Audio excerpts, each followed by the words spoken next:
Welcome to Democracy Now!, democracynow.org, The War and Peace Report. I'm Amy Goodman.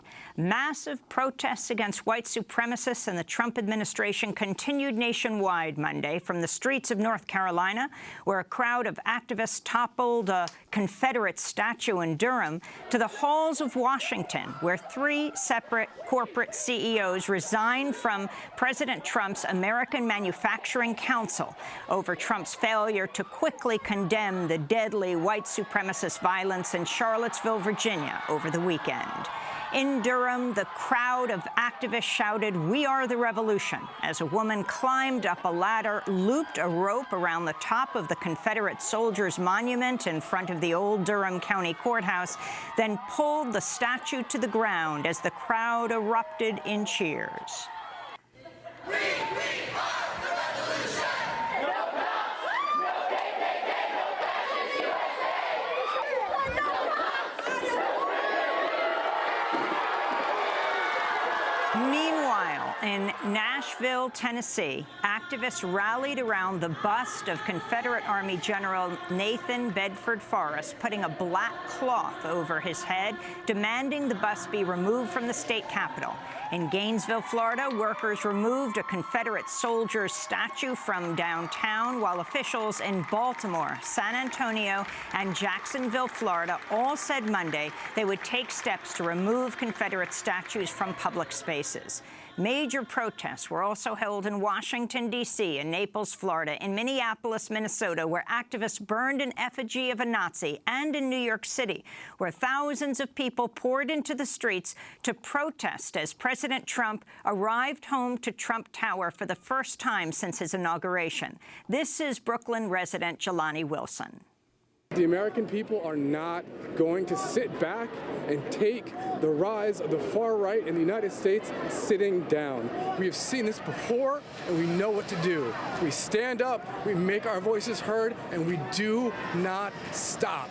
We're going to send these trolls right back to their caves. They will have no power in this country. They might be up in the White House. They might be hiding behind plastic shields and right-wing cosplay, but it's the power of the people that makes this country work, and we're going to prove that, and we will prove it again and again and again for as long as we have to show that there is no place for hate in the United States. 3 corporate executives also resigned from Trump's American Manufacturing Council Monday in protest of Trump's failure to quickly condemn the deadly neo-Nazi violence in Charlottesville, which erupted after more than 1,000 Nazis, Ku Klux Klan members, and white supremacists descended on Charlottesville to protest the city's plan to remove a Confederate statue of Robert E. Lee. On Monday morning, the CEO of the pharmaceutical giant Merck, Ken Frazier, who is African-American, resigned from the council, saying, quote, "America's leaders must honor our fundamental values by clearly rejecting expressions of hatred, bigotry, and group supremacy, which run counter to the American ideal that all people are created equal," he wrote. While it took President Trump 2 days to condemn the white supremacist violence in Charlottesville, it took him only an hour to attack Frazier for resigning, tweeting, quote, "Now that Ken Frazier of Merck Pharma has resigned from President's Manufacturing Council, he will have more time to lower rip-off drug prices," unquote. The CEO of Intel and Under Armour also resigned on Monday from the council in protest, even after Trump made his statement.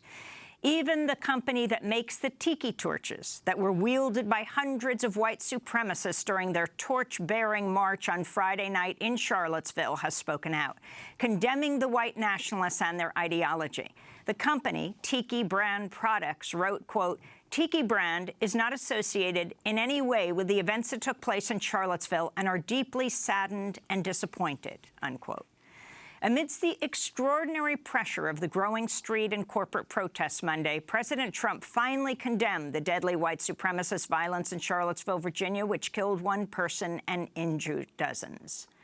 Racism is evil, and those who cause violence in its name are criminals and thugs, including the KKK, neo-Nazis, white supremacists, and other hate groups that are repugnant to everything we hold dear as Americans. After making his statement, Trump refused to take any questions from reporters, despite having promised to hold a news conference. Later in the day, after a separate announcement, CNN's Jim Acosta tried to ask Trump about his Charlottesville statements. Mr.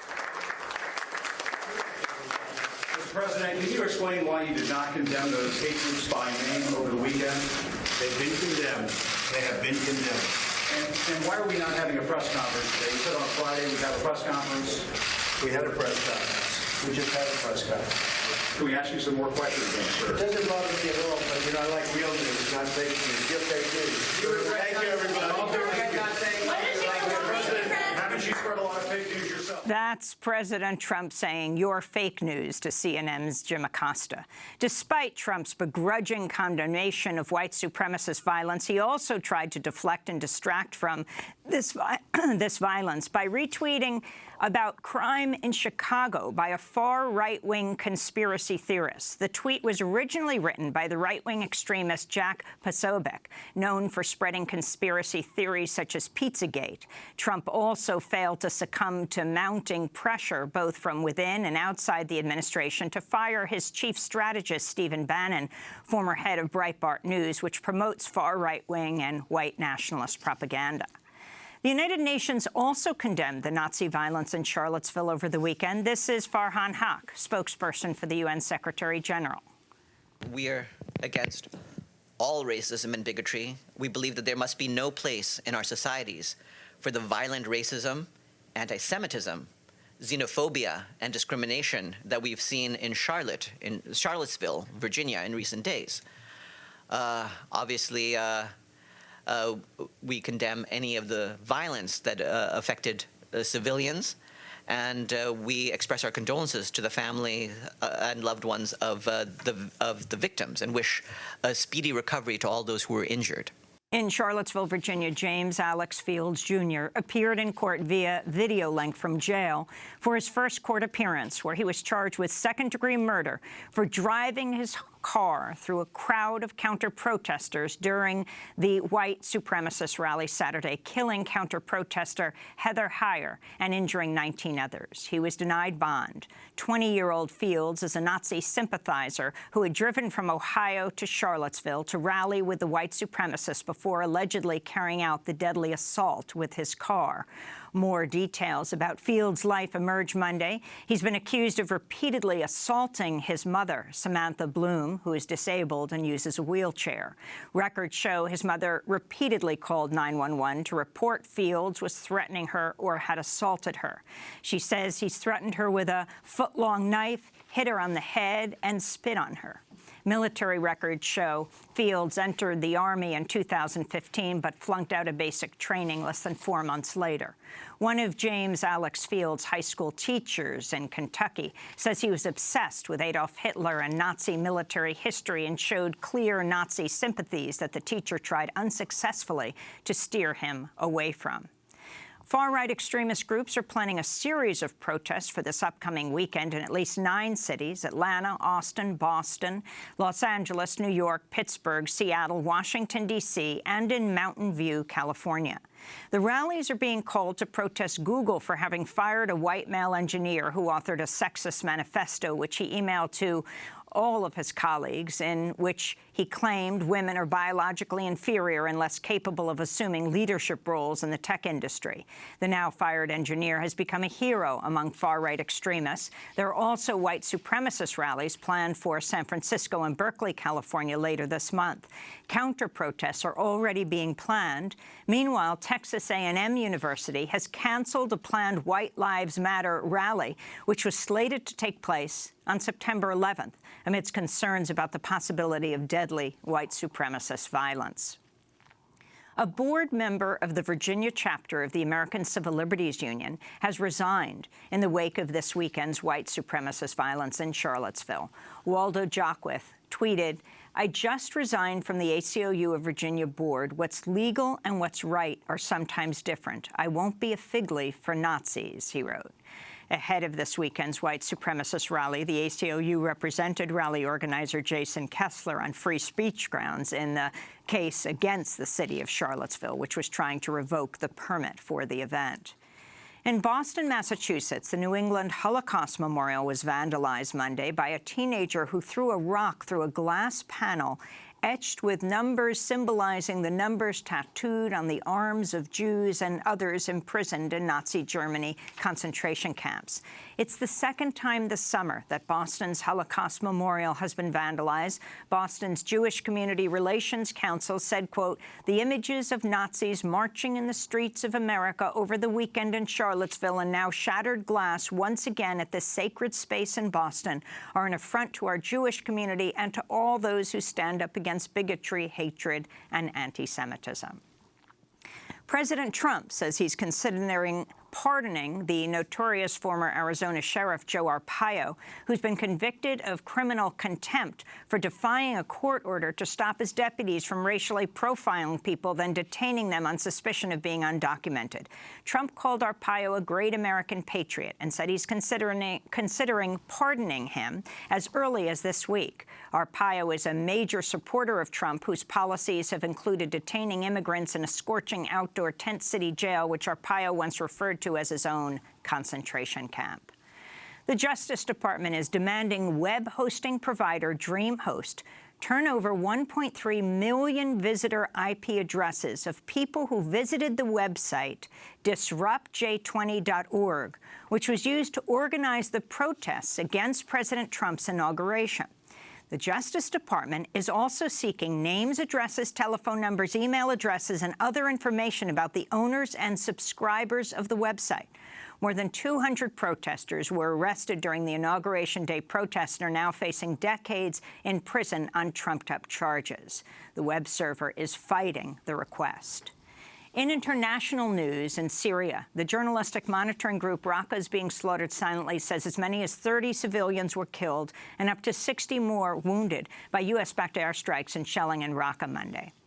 The group also says the U.S.-led offensive has destroyed the oldest market in the city amidst the ongoing offensive to seize control of Raqqa from ISIS. North Korea says it will hold off on attacking the U.S. territory of Guam, saying they will wait to see what the foolish Yankees will do before making any decisions. Tensions have been escalating between the U.S. and North Korea. President Trump startled the world last week by threatening to attack North Korea with fire and fury, sparking concerns about the possibility of a nuclear war. In response, North Korea threatened to hit the waters off the U.S. territory of Guam, home to two major sprawling U.S. military bases. Residents have spent decades opposing the militarization of their island. To see our full interview about resistance to U.S. militarization of Guam, go to democracynow.org. Meanwhile, in Japan, tens of thousands of residents of the island of Okinawa protested over the weekend against U.S. military bases on the island. For decades, residents have called for the expulsion of U.S. troops from Okinawa, which houses about two-thirds of the 50,000 U.S. troops currently stationed in Japan. In Venezuela, thousands poured into the streets for an anti-imperialist march on Monday to protest President Trump's comments, saying the U.S. may launch a military intervention in Venezuela. He made the comment on Friday. This is the Venezuelan Defense Minister, Vladimir Petrino. We do not admit into our country imperialist lords of the United States government. It seems to us a delirious attitude, a threatening attitude, a crazy attitude to threaten Venezuela with weapons, because simply all the previous phases could not be consummated. The North American imperialists have removed their masks and have gone directly to military aggression. They have completely removed the masks. On Monday, Vice President Mike Pence defended President Trump's comments about a possible U.S. military intervention in Venezuela. President Trump's made it very clear we will not stand by while Venezuela collapses into dictatorship. We will not stand by as Venezuela crumbles. But it's important to note, as the president said, that a failed state in Venezuela threatens the security and prosperity of our entire hemisphere and the people of the United States of America. Venezuela has some of the largest oil reserves in the world. Vice President Mike Pence made those comments in Colombia, but he is now in Argentina as part of a regional tour across Latin America. In Sierra Leone, mudslides triggered by massive rainfall have killed more than 300 people near the capital, Freetown. The number of casualties expected to rise as search and rescue teams are still looking for thousands of missing people. Increased rainfall has been linked to human-driven climate change. And in the occupied territories, 5 Palestinian journalists were released from Israeli custody Monday in the Israeli-occupied West Bank and Gaza Strip.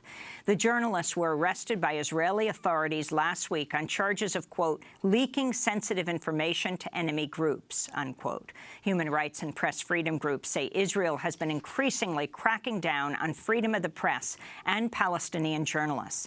Israel is also trying to shut down Al Jazeera's office in Jerusalem and revoke the press credentials of Al Jazeera's journalists in Israel. This is Amar Dweik, head of the Palestinian Independent Commission for Human Rights. During the few past months, almost since last March, we are witnessing a regression in the freedom of speech and in the freedom of journalism in the West Bank and the Gaza Strip.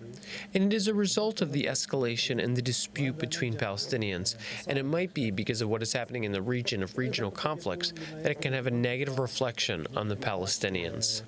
And those are some of the headlines. This is Democracy Now!, democracynow.org, The War and Peace Report. I'm Amy Goodman. And I'm Juan Gonzalez. Welcome to all of our listeners and viewers around the country and around the world.